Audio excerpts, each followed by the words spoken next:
Hello friends, good morning. তো আজকে আবার একটা নতুন ভিডিও নিয়ে চলে এসেছি আপনাদের কাছে। ঠিক আছে, বয়সকালে শরীরে শক্তি ধরে রাখতে দুটি ব্যায়াম অবশ্যই করবেন রেগুলারলি। ঠিক আছে, তো চলুন ব্যায়ামগুলো একটু দেখাই আপনাদের। নাম্বার 1,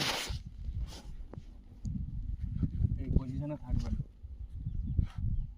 যতক্ষণ পারবেন এই পজিশনে থাকবেন। ঠিক আছে, আমি যেভাবে আছি, বেশিক্ষণ পারবেন না, বাট যতক্ষণ পারবেন, যতক্ষণ পারবেন করবেন। বাড়িতেও করতে পারেন বা মাঠে করতে পারেন। 1 নম্বর।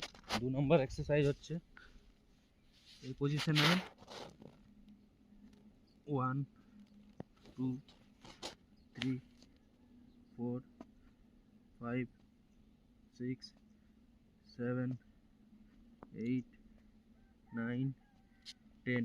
সেম হবে অপোজিট পায়ে, 1 2 3 4 5 6 7 8 9 10। এই দুটি এক্সারসাইজ অবশ্যই করবেন। ঠিক আছে, বয়সকালে মানে শরীরে পাওয়ার ধরে রাখার জন্য দারুণ কাজ করে।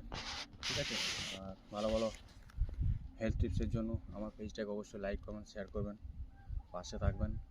আপনাদের জন্য আরও ভালো ভালো ভিডিও নিয়ে আসবো, ভালো ভালো এক্সারসাইজের ভিডিও। ঠিক আছে, তো চলুন, ভালো থাকুন, সুস্থ থাকুন, প্রতিদিন মর্নিং ওয়াক করুন, ব্যায়াম করুন, শরীরকে সুস্থ রাখুন।